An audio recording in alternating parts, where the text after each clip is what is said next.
Good morning, good afternoon, and good night, and welcome to the Bizarre Amateur Otaku Podcast because we're talking about the one and only, the weird, the strange, the kind of awesome, and really horrible JoJo's Bizarre Adventure. Welcome, guys, to the Amateur Otaku Podcast. I am Brandon Alvarado, the Scarlet fan here, and I'm excited to be back to talk some awesome anime with you all. And we're finally doing JoJo's Bizarre Adventure Part 3, Stardust Crusaders.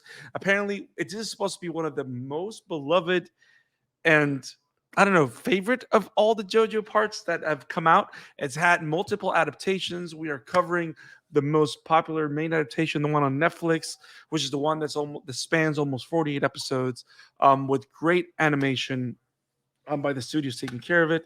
We're talking all things JoJo. So stay tuned and enjoy the wild ride as me and my good friend Isak Wolff, the ostrich Isak for some reason, joins me in this opposite conversation of JoJo's Bizarre Adventure, Stardust Crusaders. If you love what we do here at the Amateur Otaku Podcast, make sure to click on the subscribe button, click on the like button for this video, and click on the bell for notifications so you do not miss any of the episodes of the Amateur Otaku Podcast. Sometimes it takes us a while to watch all the episodes, but once we've done it, we record and give you our thoughts on great and awesome anime, just like this one.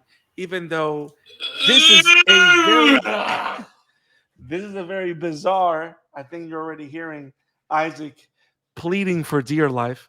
This is a very bizarre anime, and I really find it very interesting that bizarre is in the name because every time I kept watching scenes of JoJo's Bizarre Adventure, and I would start to cringe or question what the hell I'm watching, I go back to the name and I go like, okay, it says it on the name, so why am I upset?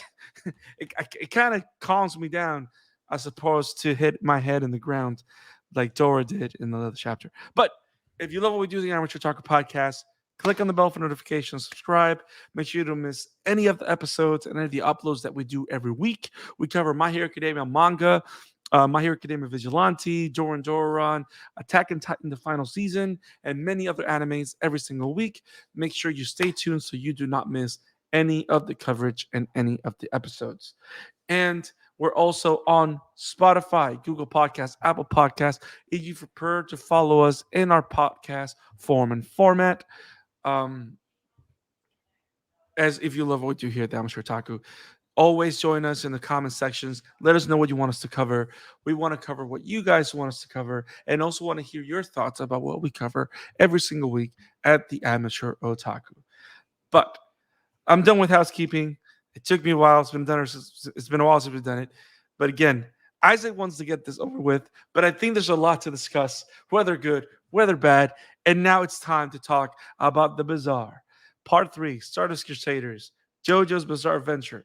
I think it was probably 2.5 months ago, I think it was, Isaac, that we covered part 1 and part 2, which was Phantom Blood and Battle Tendency. I have a I have a bit of a soft spot for Battle Tendency, especially for the theme.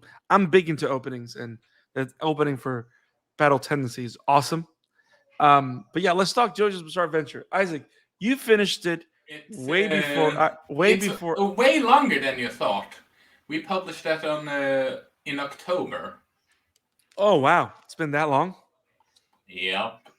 Oh, we got to catch up. Well, it took me a while to watch all the episodes, and I didn't feel it would be right for me to talk about Jotaro's first outing, and Joseph Joestar's return without actually watching all the episodes. So, but thank you guys for your patience. Here it is. Now, Isaac. Ever since we talked about recording this, or that you told me that you finished it, you have very strong feelings about JoJo in general, but I feel you have very particular feelings about this one. Did you like this one more or less than the other two parts? How are you feeling right now?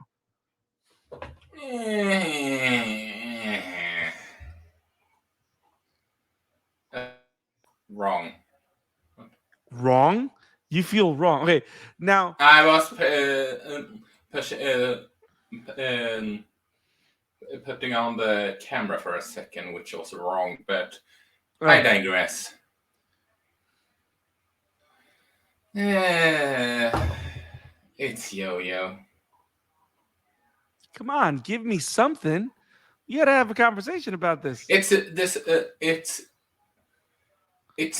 homosexual. It's testosterone, homosexuality, and memes all strapped into one. I that's a lot of words. I wasn't expecting you to go that route. So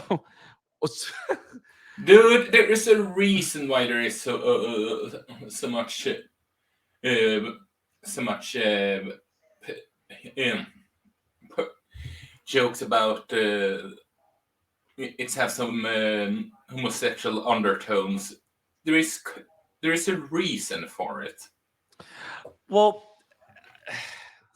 but see, that's the thing though. There's certain characters that do give you that. Let's talk about the animation. Let's talk about the art style.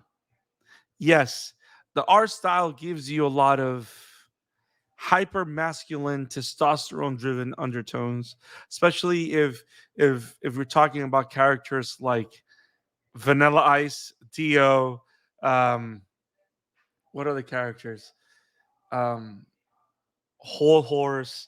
Like you see the whole village people make their appearance in this particular um part. And I can see how a lot of people could take that as a, I don't know, um hyper induced fantasy of that type of sexual exploration. But I think that will be limiting what it is. I mean, because there's a lot of very, very crude humor that's meant to be like hyper gross um school humor that you would see like high school kids do and stuff like that. There's a lot of tones about fellowship and friendship. um I just think that what makes this whole thing weird, it's not, what makes it bizarre is the decisions the story take, the story decisions, and the different directions that the gears turn suddenly and in between episodes, Like the which previous, like the previous two, if not worse. This is a prime example of speaking exposition constantly and what's it called?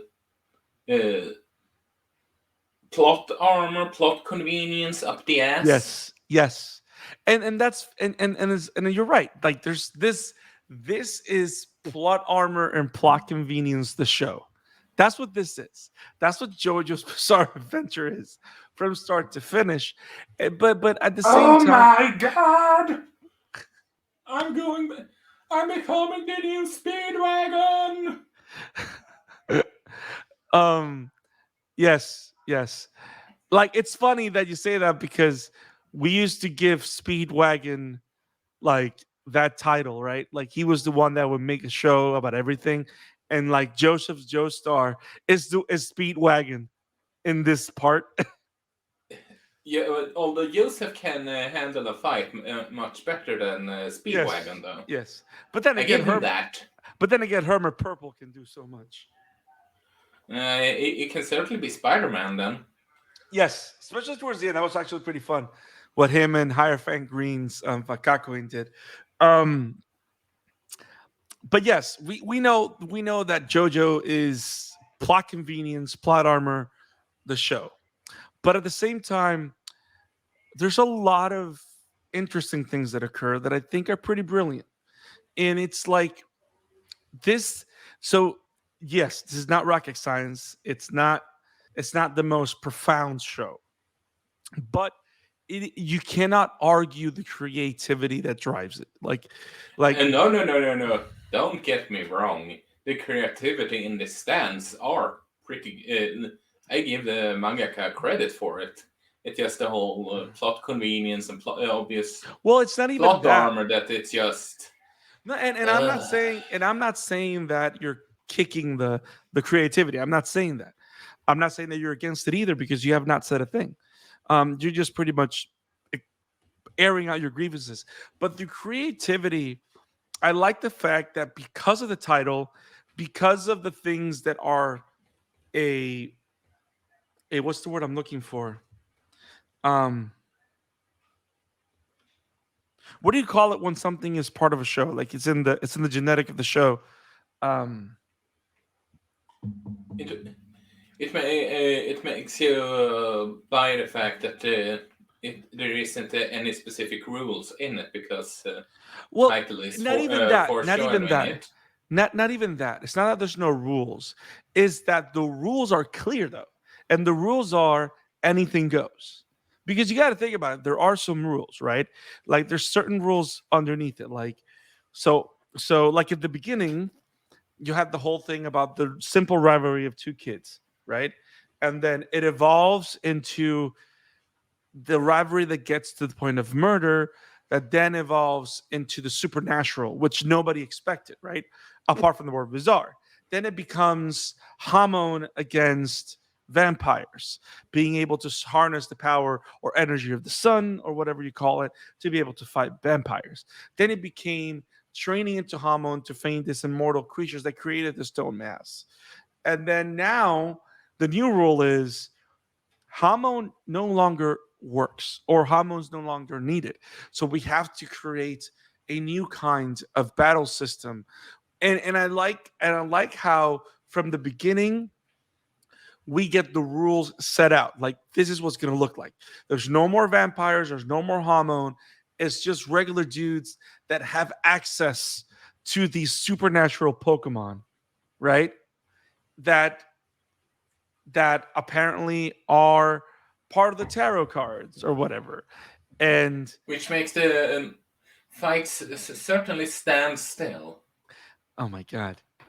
And every stand is very creative. They all look very different. They're all an expression of the user in a way, shape, or form. Um, which and they're all pretty cool though. And the idea that even animals can have stands, which means that a Pokemon can use a Pokemon. I don't know why I keep going to Pokemon, but I like the fact that the main character is always, and that's another trope, right? Trope. That's the word I'm looking for. That's the other trope of the JoJo series, that the main character will always be the strongest of the team. But there's always side stories where we have to see the other characters defend themselves and defeat the villain or whatever they do. So I like that there was a lot of variety in the team ups. There was a lot of variety in the battles. Not one stand was ever the same, which made it like, it's funny because it's kind of like Looney Tunes, right? Like you always see the same characters, but always the plot line is different because it's a different day. You know what I mean? Like Yeah. every character, every setup was a season in and of itself. Like every time you encountered a new stand, you can watch that one episode and get what JoJo's Bizarre Adventure is. Like you don't have to watch the whole series to understand it. Like you know that you're getting something outlandish, something that only makes sense for that episode. It doesn't need to make sense for all the others, and it's gonna work because Joseph is gonna scream like a little bitch. Kakyoin is gonna sweat. Palmarev is gonna be this I don't know, this fucking hyper macho French gentleman that loves battle. Jotaro's gonna be an asshole, but he's gonna be kind-hearted as an asshole. And Avdol is gonna be Avdol. You know what I mean? Like because the characters are so unique, and it's funny because what I think also is brilliant and what allows the mangaka and the anime creators to do this, to put them in all these different scenarios, is that I don't know if you've noticed, but technically these characters don't really change that much.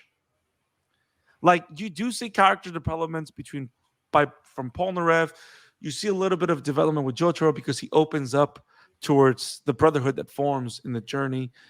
Um, but like the main traits of these characters don't necessarily change.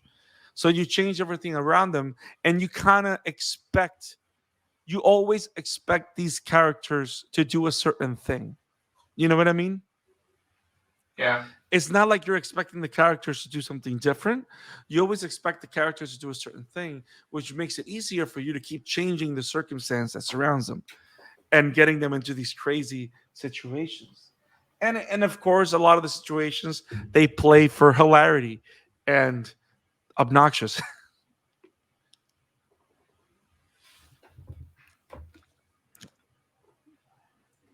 um, but yeah, I mean, it's a crazy show. I love the animation style. I really, really do. I think the animation style. I like how from watching the first part of JoJo, I can see the animation evolve, and now we're getting to this point. I mean, Stardust Crusaders came out what year? Let me see. What year did this come out? Ba, ba, ba, da, da, dee, do. So the original manga. Oh my god, I did not know this. Did you know the original manga for Stardust was between 1989 and 1992?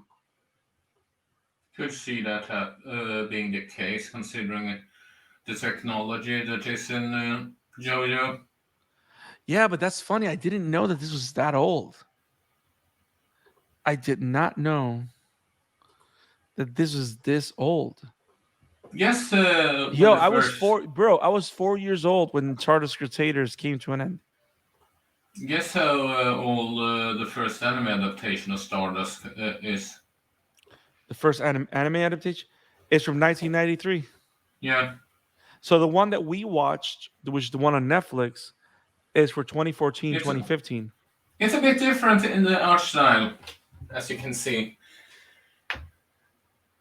See, now I want to watch those original OVAs now. It apparently went from 93 to 2002. But how long is the OVA series? I don't know. Let's see. It's 6 episodes.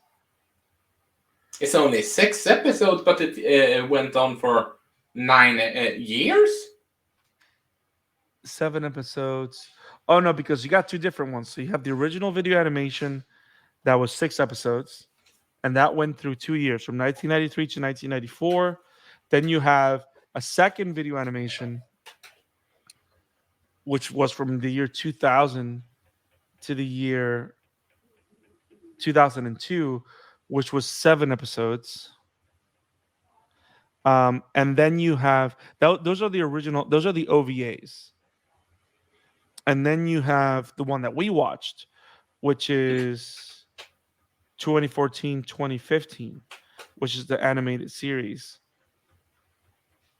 You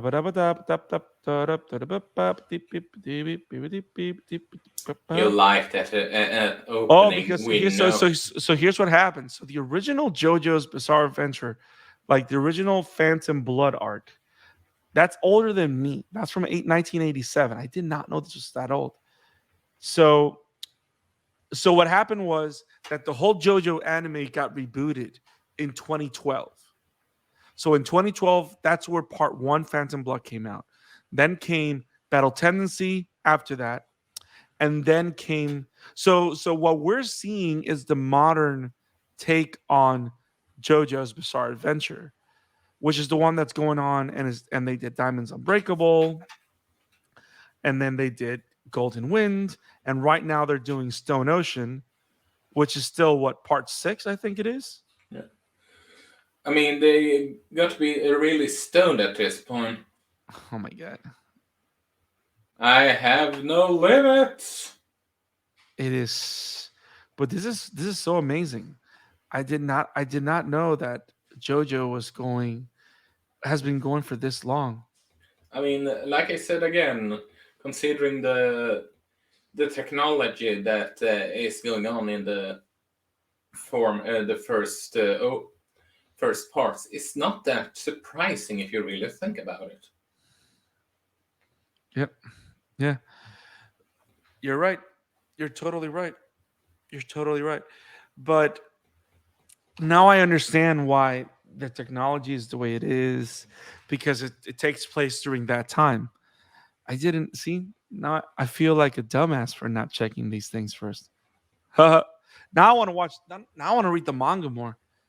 Ah, damn it! But then that's gonna give me more of a headache and more reasons to argue with you. And but see, that's but you gotta admit, this guy, his name is Hiroki Araki, the guy behind JoJo's Bizarre Adventure. I think he's still writing it, I'm fairly certain he does, yes. and it's like, talk about dedication, bro. He's been writing these characters for almost 30 years. Correction, almost 40 years. That's crazy. And the way Um, he develops, I'm assuming he's still doing outlandish stuff with the characters. I wonder what's the next step in evolution because I know that stands are a thing in Diamonds Unbreakable, and I know stands are a thing in Golden Wind. So I wonder where does he go now? Because eh, because one of the things that I find very interesting is, did you notice how towards the second part of Stardust Crusaders we run out of tarot cards? So, oh, don't worry. We're going to use the Egyptian tarot now. It's like they always find something, plot convenience, right? We're going to find something to fill the gaps. So now how are they going to explain all the stands in the next parts? Like, it's no longer tarot cards. It's all based on, I don't know, food brands. One is based on McDonald's. The other's, no, that's bad. That's so bad. yeah. We're not even talking about Stardust Crusaders right now. We're just pondering on what else is next. But okay, so let's talk about Stardust. Let's actually talk about this. I enjoyed most of it. It's outlandish as shit. Once I understood that I was gonna get a crazy adventure every 2 episodes, I kind of enjoyed it because for being something so weird and crazy, I like the fact that is designed for you to enjoy it in chunks. You know what I mean? Like you can watch 2 episodes, let it go, and then you can follow up next week and watch 2 episodes and let it go. Not that I watched that way because I binged the last bit of it, but I like the fact that it's kind of designed. Like every time a new stand user shows up, you have an episode and a half to 2 episodes to deal with that stand user, and you kind of spend enough time with each of the encounters, and it makes it fun that way. Now, was I expecting? What did I also did like the fact that bringing Dio back because in the second part is not much as in the whole Joe Star and Dio Brando rivalry. It's all about the Stone Mask and that part of Dio, right? Yeah. I like how they brought Dio back, but just by bringing Dio back, they didn't bring all the elements that Dio brought. So they brought the whole stand stuff, and they made that the main plot line that will drive the action, that drive the lore, as opposed to going back and rehashing the whole thing with the vampires and the ghouls and stuff like that. So I like the fact that they always found a way to be creatively different, and I think that because there's constantly shifting creative gears, you kind of never see the same thing in the show. Which I also kind of like the fact that this was a road trip special. You know what I mean? That it was all about them going through the world. Like, of course, it's kind of inspired of Around the World in 30 days, 80 days, and all that stuff. So I like all those elements that Araki was able to incorporate, and how we have a very diverse cast of characters. That they're all from like, You got Joseph from America, you have Abdal from the Middle East, you have Polnareff from France, and you have Jotaro and Kyakyoin from Japan. And and they all have the distinct features. Why they never change clothes, I don't know. But apparently, Because men always go with their same outfit. but then again, I'm gonna say I really dig Jotaro's outfit. It's actually pretty awesome. Um, the whole thing with the two belts.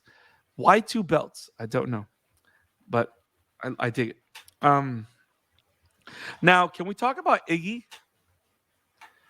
Uh, Iggy is a prime example of why I prefer cats. I mean, it's a dog that loves coffee gum, even though I think gum is supposed to be harmful for dogs, and farts on people's faces. But of course, I did like the fact that we have the whole animal stand users battle, which was like pretty epic, by the way. That was like the most serious epic battle of them all. You know what I mean? Like the one battle that we're supposed to take like for jokes, it was like so hardcore and like the most bloodiest of them all. Did you notice that? Yeah. Like to me that was like it was epic. And by the way, that bird's name is Pet Shop. So that was kind of fucked up. I wonder if it was a reference to Pet Shop of Horrors or something. Probably. Because trust me, if there's a reference, it's probably in JoJo's. But now I'm kind of thinking that maybe there's a lot of reference that we might not get because of the era, because of the years. I think the visual or correction, I think the interaction between someone that read JoJo when it came out and someone that watches JoJo now has to be very different because the references could be different in terms of technology or the way things were done. But also by watching it now, I kind of feel that it's timeless because I didn't feel that I was watching something outdated. Does that make sense? Mm. Be- because I don't think you get any of that. Did you feel any of that? That you're watching something that was outdated? I just saw something that had plot convenience up the ass, and yes, as someone that wants to become an author, yes, but rolled my eyes at. True, true. But it also did kill characters that we were not expecting to die though, which was another thing that I kind of found weird though, because you know how in the first couple of parts some characters died in key moments, um, and it makes sense when they did die. But then you have fake deaths of Diaz to then pay off with the actual deaths that we got. That Um, fake death was so excuse my language, but so bullshit. hey, if we didn't get that, we would never get Zombie Abdal. Hey. Comment still stands. Yes, yes, yes. Now, are you just gonna shit on it? Do you have nothing good to say about it? Come on, you gotta have something. The openings are okay. Wow, that's really all you got. The voice actor are doing a fine job. Oh yeah, the Patrick voice acting. Swi- Yeah, the voice Patrick acting in the Swayze show. is, in particular, must have loved to eat every line as DU. Yeah, the voice acting both in Japanese and Spanish, and yeah, I saw a bit of it in Spanish too. The Spanish dub, the English dub, and the voice acting in Japanese was great.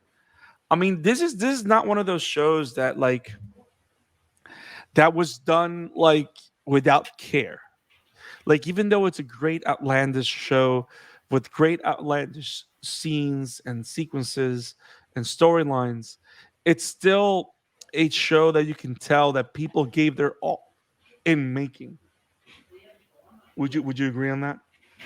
Yeah, there's only so much you can do with a script like this.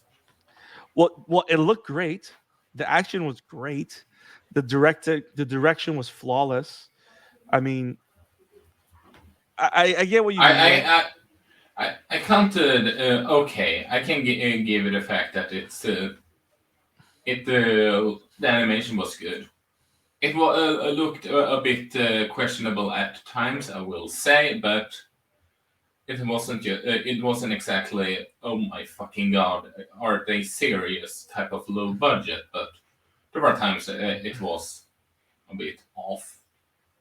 see, I never got any of that. I figured there were characters that were meant to be so weird looking, like the whole thing with the guy with two right hands. I just say it and I just laugh. Um, but I never saw the animation off. Now I kind of want to see what you mean now. Um, I'm but talking specifically in the character models. oh, okay. Well, well, you could say that. I'm But someone that usually sees stuff small stuff like that. yeah. If you Now, have watched as many animes as I have, you tend to notice those small things. true. Now the whole thing with see, I didn't notice. Now I probably have to watch the whole 48 episodes again. No, I'm kidding. I'm not gonna do that to myself. Um, I'll probably read some of it maybe, but I feel the manga has to be crazy long. It's been going on for almost 30 years. It's worse than One Piece. Wait, I think One Piece still has more chapters than JoJo. One Piece is by weekly, and Yo-Yo is monthly, if I'm not mistaken. Oh, interesting. Um, but JoJo's Bizarre Adventure definitely has a fan base, and let's put it this way. Oh, it certainly has a fan base. Yeah, so you probably don't like it, but there's plenty of people that love it. Now, I wonder if they love it for the reasons that you hate it. I don't know. I want to know why people love this show. If you out there watch JoJo's Bizarre Adventure and you love it, I want to know why. Do you like it because it's fun? Do you like it because of the action?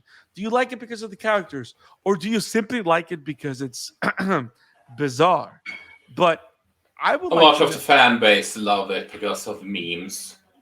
That's not even an argument. because of memes. Yeah. So it's not even because they've watched the show. Have you seen all the memes that this show has created As in Stardust or in general? in general? I have not seen that one. uh, I feel like that was the worst answer I could possibly give it ever. You're gonna show me all the memes, aren't you? then Let's I do it off. would. Let's do it off air, and then maybe you can torture me a bit. If I Um, would shows you all the memes, so we would be here for an entire week at minimum. that sounds horrible. Um, but guys, it's hard for us to review something like this. It's 48 episodes, so we can't go into detail with every single episode. Um, I personally think this is my personal opinion on JoJo's Bizarre Adventure, and then Isaac, I want you to give us a like a paragraph or an idea of what your thoughts are. So I think JoJo, it's a fun ride with with simple characters that are fun to watch and interact with each other.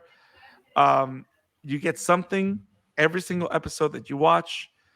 Um, if you're looking for a deep story, you're not getting it here. If you're looking for a deep character development, you're not going to get it here either. But if you like characters that are badasses for the sake of the story, you'll find them here. If you want a villain that sounds interesting, but it's actually not that interesting, but it He's a makes the traditional over the top villain with a big O.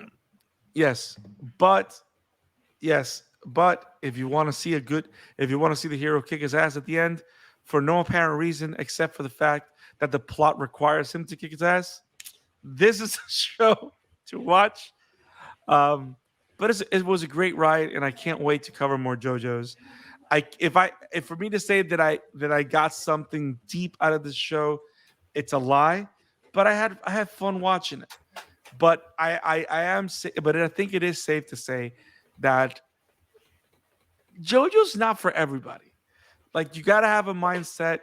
You got to be willing to understand that you're just here to have a good time and move on. You don't go to JoJo to get the drama that you get when you watch Attack on Titan. That's not what you go to JoJo for. I would even say that Fooly Cooly is deeper, but it kind of rivals JoJo in the madness. But then everything you see in JoJo's madness is wrapped up in a technicolor coat of testosterone madness. Even more, I would even say even more so in Stardust. Like you don't see that much testosterone overdrive in the first two parts. You know what I mean? Like it was a lot more tame. What I mean is that Stardust took all that to 1,000. That's what I mean. Okay, I can give you that. Like there's some of that because of course you got two extra testosterone filled male characters in the one, especially with Sepali and Joseph. But you did have like the female characters mixed in that also were strong and whatever. Here, it's like it's all genetics. This one just takes everything to 1,000. So if you love the first two JoJo's, you'll really love Stardust because it just elevates everything to 1,000 for good or worse measure. And you should check it out. It's on Netflix. Isaac, final thoughts. Yeah. Better than Sword Art Online. And that's why I hate you. Then again, it's not. Why do you hate Sword Art? I don't get it. You know why. For one character in one season, that's not a reason. There's more than just that. Okay, that's why we have to cover more Sword Art. But guys, these are our thoughts. I know they were all scattered and mindless, not mindful, but I mean, I don't know what there's more to say. If we're missing some deep, powerful entity or interpretation of JoJo's Bizarre Adventure, please enlighten us in the comments. Let us know. But these are our thoughts. JoJo's Bizarre Adventure, Part 3, Stardust Crusaders, a high fuel, testosterone filled action set piece with way too much plot convenience and plot armor, but still a fun ride to watch in chunks if you're willing to watch something crazy, interesting, and not deep fun. Those are our thoughts. And Isaac hates it. But not more than Sword Art. It's better than stuff like Sword Art, Diabolic Lovers, or Poopa. Fucking. Okay, so he's going off his rocker. So Isaac, where can we find you, brother? Well, you can find me over at Vogel Entertainment, and you can find Twitter at Emblemaniac. And you can find me at the Scarlet Fan 52 on Twitter, at the Scarlet Fan 52 on Instagram, and at the Scarlet Fan 52, on TikTok. Have it awesome, guys. Peace. Peace.